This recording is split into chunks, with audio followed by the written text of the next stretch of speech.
నియోజకవర్గం లగచెర్ల, అక్కింపేట్, పోలేపల్లి ఈ ప్రాంతంలో కొన్ని పరిశ్రమలు తీసుకురావాలి, ఈ ప్రాంతం బిడ్డల బతుకులు మార్చాలని చెప్పి ముఖ్యమంత్రి రేవంత్ రెడ్డి గారు కలలుగంటే ఈ ప్రాజెక్టులను అడ్డుకోవాలని చెప్పి కడుపుల పిండాన్ని కడుపుల్లోనే చంపాలనేటటువంటి ఉద్దేశంతో బీఆర్ఎస్ పార్టీకి సంబంధించినటువంటి నాయకులు కొంతమంది పేడ్ ఆర్టిస్టులుగా మారి పట్నం నరేందర్ రెడ్డి దగ్గర, కేటీఆర్ దగ్గర ఎంగిలి బొక్కల కాశవాడి ఈ ప్రాంతంలో అభివృద్ధి జరగొద్దని చెప్పి ఆ రోజు కలెక్టర్ మీద, అధికారుల మీద దాడులు చేసి కుట్రలు చేసి కుతంత్రాలు చేసినా కానీ వాళ్ళ కుట్రలను అన్నింటినీ పటాపంచలు చేస్తూ ఈ ప్రాంతంలోని రైతులు ముఖ్యంగా రేవంత్ రెడ్డి గారి మీద నమ్మకంతో దాదాపు 13-1400 ఎకరాల భూములను ఇస్తే మనం తీసుకున్నట్లయితే 600 కోట్లతోని 250 ఎకరాల్లో ఎడ్యుకేషన్ హబ్ శరవేగంగా పనులు నడుస్తున్నాయి.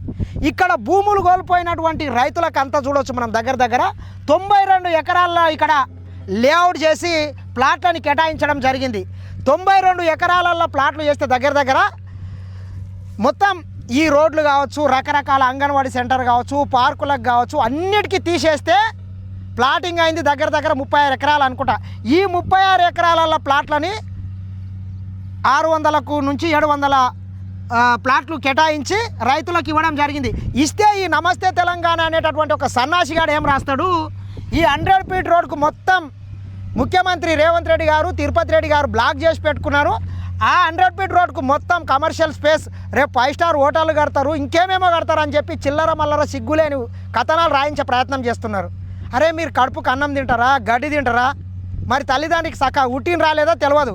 మీరే కనుక చక్కగా ఉడితే, మీ అమ్మకు మీ అబ్బాకి చక్కగా ఉడితే వాడెవడన్నా కానీ ఆరోపణలు చేసేటోడు ముఖ్యమంత్రి రేవంత్ రెడ్డి గారికి కానీ, తిరుపతి రెడ్డి గారికి కానీ ఈ ఎడ్యుకేషన్ హబ్ ఈ ప్లాట్లలో 1 సెంటు భూమి కనుక వాళ్ళ పేరు మీద బ్లాక్ చేయించినట్లు మీరు ఎక్కడన్నా చూస్తే మేము ముక్కు నేలకు రాస్తాం రాబా, ఈయన క్షమాపణ చెప్తాం. ఒకవేళ మీరు నిరూపించకపోతే మరి మీరు ఏం చేస్తారు చెప్పండి? తల్లిదండ్రికి సకా ఉట్టలేమని నిరూపిస్తారా ఎట్లా? అది కాకుండా కాంగ్రెస్ పార్టీ నాయకులు మొత్తం కమర్షియల్ తీసుకున్నారని సిగ్గు లేకుండా చెప్తున్నారు. నేను ఒకటే చెప్తున్నా, ఇక్కడ నా పక్కనే అక్కింపేటకు సంబంధించినటువంటి ఉప సర్పంచ్ ఉన్నాడు మహేష్, ఆయనకి ఈ మధ్యలో లోపల వచ్చింది. చెప్పు సాయి, ఎంత పోయింది నీ భూమి, ఎన్ని గజాలు వచ్చింది? 3 ఎకరాల భూమి పోయింది. నాది 450 గజాలు. నాది ఒకటే ప్లాట్, మొత్తం పెట్టు పెద్ద ప్లాట్. ఆ విధంగా నేను ఒక కాంగ్రెస్ ఉప సర్పంచ్నే కదా, కాంగ్రెస్ కార్యకర్తనే కదా, నాకు ఆ విధంగా కావాలనుకుంటే నా మెయిన్ రోడ్కి ఎన్నో తీసుకునేటోని కదా. మరి నాకు 2 కల్వర్ట్లు ఉన్నాయి నా దగ్గర, మొత్తం ఎక్కడ కాకుండా గుంతలో ఈ ప్లాట్ నాదే. ఈ గుంతలు వచ్చింది ప్లాట్. మరి వాళ్ళు చెప్తున్నారు ఏదో చిల్లరగా చెప్తున్నారు, కాంగ్రెస్ నాయకులు వాళ్ళంతా మెయిన్ రోడ్ పోటీ తీసుకున్నారు, టీఆర్ఎస్ వాళ్ళకి ఎక్కడో ఇచ్చిర్రని మాట్లాడుతున్నారు కదా. ఆ విధంగా మాట్లాడితే మరి నేను ఈడే తీసుకునే అవసరం నాకేముంటుండే? ఆడ చిన్న పిల్లలతోటి, ఎవరో తెలియని పిల్లలతో డ్రా తీస్తే నాకు ఇక్కడ వచ్చింది కాబట్టి నేను హ్యాపీగా తీసుకోవాల్సి వచ్చింది. ఎందుకంటే పిల్లల త్రూగా తీపించారు, చిన్న పిల్లలు దేవుళ్ళు అంటారు, వాళ్ళ త్రూగా తీపించినందుకు మనం కూడా ఏమి అనుకోలేదు, హ్యాపీ ఏడొస్తే సరే సంతోషం అనే అనుకున్నాం. ఇప్పుడు ఆ కమర్షియల్ రోడ్కి అంతా ఏ పార్టీకి సంబంధించినటువంటి నాయకులకు రోడ్లు ప్లాట్లు పోయినాయి ఎక్కువ? అన్ని పార్టీలకు సంబంధించిన వాళ్ళే ఉన్నాయన్న. పార్టీ పరంగా ఏం లేదు, అందరికి ఉన్నాయి. డ్రా తీసిండ్రు, ఎవరికి ఏడొస్తే అడిచేసిండ్రు అంతే. వీళ్ళు కావాలని చెప్పి ఏదో మాట్లాడుతున్నారు కానీ ఇప్పుడు పార్టీ పరంగా చూసుకుంటూ పోతే ఆ విధంగా అనుకుంటే ఇప్పుడు టీఆర్ఎస్ ప్లాట్లు ఎక్కువ ఆ విధంగా టీఆర్ఎస్ లోకి వచ్చిన ప్లాట్లే ఎక్కువ వెళ్తాయి కమర్షియల్ 100 ఫీట్ రోడ్కు. అది నిరూపిద్దామంటే ఖచ్చితంగా చూపిద్దాం కూడా వాళ్ళకు, అట్లా మాట్లాడుతుంటే. ఇప్పుడు రేవంత్ రెడ్డి, తిరుపతి రెడ్డి 100 ఫీట్ రోడ్కు మొత్తం ప్లాట్లను బ్లాక్ చేసిండ్రు అంటారు, అది నిజమా అబద్ధమా? సర్పంచ్గా చెప్పు. అబద్ధం అన్న, అబద్ధం. వాళ్ళకి సంబంధించింది కాదు, మొత్తం రైతులకే ఉన్నాయి అందులో ప్లాట్లు. ఒక్కరికి అసలు ఆ మాటనే రాంగ్ అది. వీళ్ళు కావాలని చెప్పి ఏదో సృష్టిస్తున్నారు కానీ ఏదో అమాయకంగా ఉన్న రైతుల్ని బలి చేస్తారు వీళ్ళు ఇట్లా ఇష్టపూర్వకంగా మాట్లాడి. కొంతమంది మీ ఊరోళ్ళు కూడా మాట్లాడుతున్నారు, మా ఊరోళ్ళు మాట్లాడుతున్నారు అంటే వాళ్ళకి తొత్తులు కదా, ఇప్పుడు టీఆర్ఎస్ పార్టీ తొత్తులు. ఎందుకంటే కావాలని చెప్పి ఏదో విధంగా రేపు వచ్చే ఎలక్షన్కు మేము ఏమో చేస్తామని చెప్పి ఇట్లా ఇది చేస్తున్నారు కానీ వాళ్ళు అనుకున్నంత ఏముండదు. ఈ ప్లాట్ల కేటాయింపులో ఏం అవినీతి జరగలేదు, ఏది 1% కూడా జరగలేదు. ఆడ మాట్లాడిన దాంట్లో ఎవరున్నా అక్కింపేట నుంచి 2 లేదా 3 ఉంటారు, పోలేపల్లి నుంచి లేదా 2-3 ఉంటారు, మొత్తం బయట వాళ్ళే ఉండింటారు. లైవ్ లో చూడొచ్చు మనం ఆడ ఉన్న జనాల దాంట్లో. ఈ ల్యాండ్ కోల్పోయిన రైతులు ఒక 8 మంది కూడా లేరు అందులో, మొత్తం బయట వాళ్ళే ఉన్నారు. అది వేరే మండలాల్లో ఉన్నారు, మళ్ళీ లోకల్ మండలాల వాళ్ళు కూడా లేరు. వీడియో కూడా తీసినట్లున్నారు, ఎక్కడ లేరు. వీడియో కూడా తీసినట్టుండ్రు, అది మొత్తం వీడియో మొత్తం తీసిండ్రు, మొత్తం ట్రా తీసింది కూడా వీడియోనే ఉంది అదంతా. ఏం చెప్పొచ్చు మరి ఈ రకంగా కుట్ర చేస్తున్నారు, ఏ రకంగా చూడొచ్చు? ఏదన్నా ఏం జరిగింది అంట? నీదెంత పోయింది ఇందులో భూమి? నాది 6 ఎకరాలు పోయింది. 6 ఎకరాలు పోయింది. నాకు 6 ఎకరాలకు 450 ఒక దగ్గర వచ్చింది. 173 ఇంకో దగ్గర వచ్చింది, 300 ఇంకో దగ్గర వచ్చింది. అది కూడా 300 కూడా చూపిస్తాను నేను. ఆడొచ్చింది 173, ఇక్కడ వచ్చింది రాళ్ళు ఉన్నాయి దాంట్లో చూపిస్తా. మరి అట్లా కావాలనుకుంటే తీసుకోవచ్చు. వాళ్ళకి ఏమీ పబ్బం గడుస్తలేదు ఇక్కడ. వాళ్ళు పైనుంచి కింది వరకు ఒకటే స్వార్థం మీద ఉన్నారు. మనం ఏదైనా చేద్దామంటే పైన వాళ్ళ బాస్ ఏం చేస్తున్నారు, కింద కూడా అదే బట్టగాల్చి మినేస్తున్నారు. వాళ్ళ బాస్ ప్రకారం పోతున్నారు. అధికారం పోయింది, ఏం చేయాలో అర్థమవుతలేదు. ఇన్ని రోజులు దుర్వినియోగం చేసి అన్ని సంపాదించుకున్నారు. ఈడ కూడా అంతే, 14 తర్వాతనే పాస్బుక్లు తీసుకున్నారు. అంతకుముందు 120, 130 వచ్చినాయి. ఇక అది అట్లుంటే ఇప్పుడు మనం ఇవన్నీ తిప్పికొట్టినాం కదా, రేవంత్ రెడ్డికి తిరుపతి రెడ్డికి ప్లాట్లు ఏడున్నాయిరా తీసుకురానరా నా కొడకల్లా, నీ దగ్గర ఆధారాలు ఏమున్నాయని చెప్పినాం కదా. ఇక అది పక్కన పెట్టినరు, దానికి సమాధానం లేకుండా కొత్త బిచ్చగానిలాగా మళ్ళీ నిన్న ఇంకో కొత్త రాగం ఎత్తుకున్నారు. అదేందా అంటే ఈ ఇండస్ట్రియల్ కారిడార్లో మొత్తం దొంగ పట్టాలు నరసింహారెడ్డి కుటుంబ సభ్యులు మొత్తం భూములు తీసుకున్నారని చెప్తున్నారు. అది ఎంతవరకు నిజం మహేష్? అబద్ధం అన్నది. అది ఏది వాళ్ళకు తీసుకున్నది వాళ్ళ మమ్మీ, ఒక 2 ఎకరాలు వాళ్ళ మమ్మీ పేరు మీద మాత్రమే ఉన్నది. అది ఒకటే తీసుకున్నారు. వాళ్ళకు కూడా ప్లాట్ వచ్చింది కూడా లోపలనే ఉంటది. మరి ఇప్పుడు నరసింహారెడ్డి ఆ విధంగా చేసిండు అన్నప్పుడు 100 ఫీట్ రోడ్ లో, మెయిన్ రోడ్ లో ఆయన కావాల్సిన కార్నర్ పెట్టి తీసుకోవచ్చు కదా. మరి ఈ లోపల వచ్చింది వాళ్ళది కూడా. మరి అది ఎట్లా వాళ్ళు చెప్పారు? కుటుంబ సభ్యులు వాళ్ళ అన్నదమ్ములు మొత్తం 19 ఎకరాలు రాపించుకొని చెక్కు తీసుకున్నారు. లేదన్న, వాస్తవం, అది అబద్ధం అన్న, 100% అబద్ధం. తీసుకోలేరు, ఒకటే చెక్కు తీసుకున్నారు వాళ్ళు. 2 ఎకరాలకు తీసుకున్నారు. 2 ఎకరాలకు శారదమ్మ వాళ్ళ అమ్మ పేరు మీద వచ్చిన చెక్ ఒకటి మాత్రమే నిజం, మిగతా ఎంత అబద్ధమే. ప్రూఫ్ ఉంటాయి కదా, ఇచ్చినట్లు ప్రూఫ్ ఉంటుంది, అన్నీ ఉంటాయి. అధికారులు ఉన్నారు. అధికారులు అయితే మనం వాళ్ళ లెక్క చేసినట్లుంటే, మనం చేసినట్లుంటే అధికారులు అయితే ఉంటారు కదా. అధికారులకైతే చెప్పాలి, వాళ్ళకి అడగాలి. వాళ్ళకి అడిగితే చెప్తారు. అధికారులు కూడా దుర్వినియోగం చేసిందంటే వీళ్ళు ఎంతగానో నీచంగా ప్రవర్తిస్తారో అర్థమవుతలేదు. వీళ్ళు అందరూ వాళ్ళు చేసినట్టు డ్యూటీ చేస్తారు అనుకుంటారేమో. ఏమైందంటే ఇక్కడ అక్కింపేట్ల మిత్రులారా, రాష్ట్ర ప్రజలంతా వినాలి ఈ నమస్తే తెలంగాణ, ఎందుకంటే అది దొంగతనం చేసినటువంటి పేపర్. వీళ్ళ బతుకులే దొంగలు. అసలు 2014 కన్నా ముందు అడుక తినే బతుకు. ఆ కవితమ్మ దగ్గర డబల్ బెడ్రూమ్ ప్లాట్ల కిరాయికి ఉంటుండే, ఒక బ్యూటీ పార్లర్ నడుపుకుంటుండే, 1000 కోట్ల ఆస్తులు, అంతస్తులు, బుర్జు ఖలీఫాల బంగ్లాలు కొనే స్థాయికి ఎదిగినరు.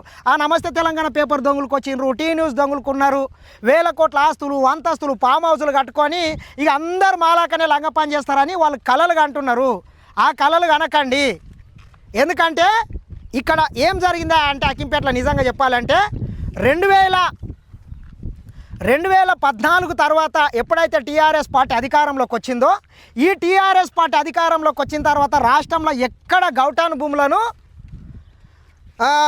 పట్టాల కింద వేయలేదు. కానీ కేవలం ఈ అక్కింపేట ప్రాంతంలో మాత్రం మనం తీసుకున్నట్లయితే 360 ఎకరాలల్లో 360 ఎకరాలు 252 సర్వే నెంబర్ల పట్టా ఉంటుంది మొత్తం ఎక్స్టెంట్ భూమి.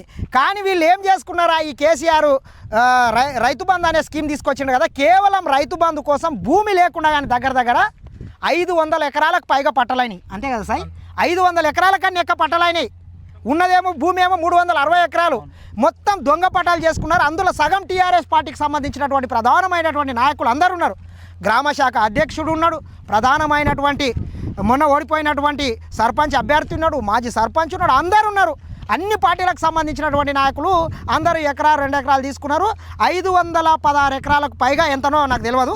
నోటిఫికేషన్ కూడా వచ్చింది. ఆ నోటిఫికేషన్లో వచ్చినటువంటి అందరికీ కూడా చెక్కులు రాలేదు, చాలామందికి ఆపేసారు. ఎందుకంటే నీవెంత ఇచ్చినా 360 ఎకరాలు ఏదైతే ఒరిజినల్ పట్ట ఉండదో గంతకన్నా ఎక్కియడానికి లేదు కాబట్టి చాలా మందికి ఆపేసినారు. ఇక ఆపేస్తే వీడు తీసుకున్నాడు, వాడు తీసుకున్నాడు, వీనికి దొంగ పైసలు వచ్చినాయి, ఇట్లా ఈ లంగ ప్రచారము, దొంగ ప్రచారము ఎవరు చేయించడా? ఈ దొంగ పట్టాలు రానికే కారణం కూడా మొత్తం దొంగ ఆ పట్నం నరేందర్ రెడ్డి కారణం. ఎందుకంటే 2017లో ఎప్పుడైతే పట్నం నరేందర్ రెడ్డి ఇక్కడ ఆ రోజు ఎమ్మెల్సీగా నేను ఇన్ఛార్జిని అని వచ్చిండో, ఇన్ఛార్జిగా వచ్చిన నాటి నుంచి ఇక్కడ దొంగతనాలు చాలా అయినాయి. రాష్ట్రంలో ఎక్కడ పట్టాలు వేయలేదు, కానీ ఇక్కడ మొత్తం దొంగ పట్టాలు ఇప్పించి వాళ్ళ పార్టీ నాయకులు మొత్తం దొంగలు కలిసి గట్లు వంచుకున్నట్లు, ఇక్కడ లేని భూమిని ఉన్నట్టు సృష్టించి రికార్డులకు రాసుకొని మొత్తం దొంగ పట్టాలు చేసి దగ్గర 160 ఎకరాలు భూమి లేకుండా అని పట్టా చేసుకున్నారు. మరి పట్టా లేనప్పుడు భూమి చేసుకున్న వాళ్ళకి రావు, పైసలు రావు, ఎక్కడికి వెళ్ళి వస్తాయి? ఎవరిని ముంచి ఇవ్వాలి? ఇవ్వడానికి లేదు. కాబట్టి ఏం చేయాలో అర్థం కాక ఈరోజు చిల్లల మల్లర కథనాలు చేసే ప్రయత్నం చేస్తున్నారు నరేందర్ రెడ్డి. ఏమన్నుంటే నువ్వు ఆధారాలు తీసుకో, నిరాధారమైనటువంటి ఆరోపణలు చేయకు. ఎందుకంటే నేను అన్పడగాడు అంటున్నారు ఇప్పటికే చాలామంది. ప్రతి దానికి ఒక ఆధారం ఉంటుంది. నరసింహారెడ్డి కుటుంబ సభ్యులు 19 ఎకరాలు తీసుకున్నావని నువ్వు చెప్తున్నావు కదా, 19 ఎకరాలకు సంబంధించి ఆర్డీఓ దగ్గరికి వెళ్ళు, ఈరోజే వెళ్ళు, లేకపోతే కలెక్టర్ దగ్గరికి వెళ్ళు. చెక్కు నెంబర్ ఎంత, ఎవరెవరి పేరు మీద తీసుకున్నారు, ఎన్ని పైసలు తీసుకున్నారు, ఎక్కడెక్కడ ప్లాట్లు కేటాయించిండ్రు, మొన్న డ్రా తీసినటువంటి వీడియో కూడా ఉన్నది సన్నాసి. 19 ఎకరాలు వాళ్ళు తీసుకున్నట్లయితే 19 ఎకరాలకు సంబంధించినటువంటి పైసలు వచ్చేది ఉండే, ఇక్కడ ప్లాట్లు వచ్చేది ఉండే, 2 ఎకరాలకు సంబంధించినటువంటి ప్లాట్ వచ్చింది. మరి ఎక్కడ తీసుకున్నట్లు, ఎవరి మీద బట్టగాల్చి మీనేస్తావు అంటే మీరు దొంగతనం 10 ఏళ్ళు చేసారు కాబట్టి అందరు దొంగతనం చేస్తారు, అందరు లంగలు అనుకోవడం కరెక్ట్ కాదు. అంతిమంగా నేను ఒకటే చెప్తున్నా, ఈ కొడంగల్ నియోజకవర్గంలోని ప్రజలారా, దయచేసి ఈ లంగల మాటలు దొంగల మాటలు నమ్మకండి. వీళ్ళు కుట్రలు చేసి కుతంత్రాలు చేసి లేనిది ఉన్నట్లు సృష్టించి ఈ ప్రాంతంలో హైకోర్టుకి వెళ్ళి లోకాయుక్తకి వెళ్ళి అడ్డుకొని ఈ ప్రాంతంలో అభివృద్ధి జరగొద్దనేటటువంటి కృతనిశ్చయంతో ఆ పట్నపోడు కుట్రలు చేస్తున్నాడు. కేటీఆర్ గారి దగ్గర ప్యాకేజ్ తీసుకొని వచ్చి కుట్రలు చేస్తున్నాడు. ఎందుకంటే ఈ ప్రాంతంలో అభివృద్ధి జరిగితే, ఈ ప్రాంతానికి నీళ్ళు వస్తే, ఈ ప్రాంతంలో ఎడ్యుకేషన్ హబ్ వస్తే, ఈ ప్రాంతానికి రేడియల్ రోడ్ వస్తే ఇక మమ్మల్ని ఎవడు అడగడు. రేపు వార్డు మెంబర్ కూడా వేస్తే ఓడిపోయే పరిస్థితి ఉంటుంది. కాబట్టి అడ్డుకొరబై నీదేముంటుంది అని చెప్పి వాడు ప్యాకేజ్ ఇస్తున్నాడు. వీడు వచ్చి వాడు పర్ఫార్మెన్స్ చేస్తున్నాడు. పర్ఫార్మెన్స్ సక్కా చేయకపోతే వాడు ఆడ పిర్రలు ఓయగొడతాడు. అట్లున్నది ఇలా బతుకు. ప్యాకేజ్ల కోసం పనిచేస్తున్నారు. మీరు వీకిందేంది నాటిందేంది? కొడంగల్కు నీళ్ళు తీసుకొచ్చిన 4000 కోట్లతోని మక్తల్ నారాయణపేట కొడంగల్ లిఫ్ట్ ఇరిగేషన్తో నీళ్ళు వస్తున్నాయి. వికారాబాద్ కృష్ణా రైల్వే పనులు కూడా శరవేగంగా జరుగుతున్నాయి. సిమెంట్ ఫ్యాక్టరీలు రాబోతున్నాయి. 600 కోట్లతో ఎడ్యుకేషన్ హబ్ రాబోతున్నది. ఇవన్నీ వస్తే కొడంగల్ దిశ మారుతుంది అని చెప్పి కుట్రలు చేస్తున్నారు. ఈ ప్రాంతం బిడ్డల్లారా, కుట్రలకు బలిగాకండి. పార్టీలకు అతీతంగా పనిచేయాల్సినటువంటి అవసరం ఉన్నది. ఈరోజు మనం ఒకసారి చూసుకోండి, మీరు సిగ్గులేని వెదవల్లారా. సిరిసిల్ల, సిద్దిపేట, గజ్వేల్ పోతే ఏ పార్టీ వాడు కనబడడు. జెండాలు ఎజెండాలు పక్కన పెట్టి మొత్తం వాళ్ళ అభివృద్ధికి సహకరించి 10 ఏళ్ళు కేసీఆర్ ఒక్కడే గజ్వేల్ నియోజకవర్గానికి 50,000 కోట్ల రూపాయలు తీసుకొని పోయి అభివృద్ధి చేసుకున్నాడు. సన్నాసులారా, ఈ దొంగలంతా పోయి గుడ్డిగురం పనులు దోమిండ్రు. కాళేశ్వరం పేరు మీద 100 కోట్లు ఖర్చు పెట్టి వాని ఫామ్ హౌస్ కాడికి నీళ్ళు తెచ్చుకుంటే మన పాలమూరు రంగారెడ్డి ఎత్తిపోతల ఎక్కడేసిన గొంగడ అక్కడి ఉంటే కనీసం పట్టించుకున్న పాపాన అవ్వలేదు. సన్నాసులారా, ఇట్లా పాలమూరు కావచ్చు, రంగారెడ్డి కావచ్చు, నల్గొండ కావచ్చు, ఈ దక్షిణ తెలంగాణని మొత్తం నిండా ముంచి సర్వనాశనం చేసి లూటీ చేసిండ్రు. ఆ దొంగలకు మీరు ఈరోజు సద్దులు కట్టుకుంటా ఇక్కడ అభివృద్ధిని అడ్డుకుంటే ఏమైతే చెప్పండి? కాళోజీ చెప్పినట్లు నేను అంతిమంగా ఒకటే చెప్తున్నా, ప్రాంతం వాడు ఈ ప్రాంతానికి ఏమన్నా అన్యాయం చేస్తే ఈ ప్రాంతంలోనే పాతి పెడతామని చెప్పి చెప్తున్నా, బరాబర్ చెప్తున్నా. ఎందుకంటే మీకు శాత కాకపోతే గమ్ము ఉండండి. పార్టీలకు అతీతంగా ఈరోజు మన నియోజకవర్గాన్ని అభివృద్ధి చేసుకోవాల్సినటువంటి అవసరం ఉన్నది.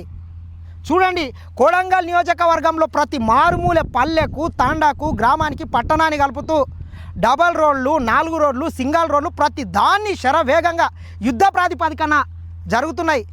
దేశంలోనే ఎక్కడ లేని విధంగా ఒక ఆదర్శవంతమైనటువంటి నియోజకవర్గంగా ఈ కొడంగల్ నియోజకవర్గాన్ని తీర్చిదిద్దబోతున్నాడు. నోయిడా తరహాలో ఎడ్యుకేషన్ హబ్ రాబోతున్నది. కళ్ళు కనబడతలేరా వార సన్నాసులారా మీరు?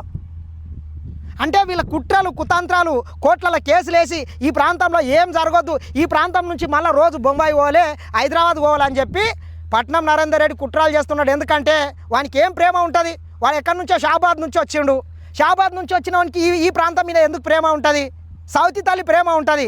కాబట్టి వాళ్ళ కుట్రలల్లో కుతంత్రాలలో మీరు బలి కాకండి. ఈ కొడంగల్ నియోజకవర్గాన్ని రూపురేఖలు మార్చేటటువంటి అవకాశం వచ్చింది. మనకు ఎన్నడూ లేని అవకాశం వచ్చింది. అభివృద్ధికి సహకరించాలి. మీ దగ్గర నిజంగానే చెప్తున్నా, మళ్ళొకసారి చెప్తున్నా, చివరిగా ఏమన్నా ఆధారాలు ఉంటే నమస్తే తెలంగాణ కావచ్చు, ఇంకోటి ఆధారాలు ముందర పెట్టండి రా భయ్. మీకు శాత కాకుండా చెప్పండి, మేము ఆర్డీఓకి చెప్తాం. ఎవరెవరికి చెక్ ఇచ్చిండ్రు, ఎవరెవరికి ఎన్ని ఎకరాలు ఇచ్చిండు, పోయి తీసుకొని వచ్చి ఆధారాలతోనేయండి. అవి ఏవి లేకుండా బట్టగాల్చి మీనేస్తామంటే మాత్రం ఊరుకునే ప్రసక్తే లేదు. తస్మాత్ జాగ్రత్త. ఇక్కడొచ్చి మళ్ళొక్కసారి మీరు డ్రామాలు చేస్తామంటే ఊరుకునే ప్రసక్తే ఉన్నది. తగిన శాస్త్రి చేస్తాం. ఖబర్దార్ కొడంగల్ ద్రోహుల్లారా అని చెప్పి మరొక్కసారి హెచ్చరిస్తున్నా.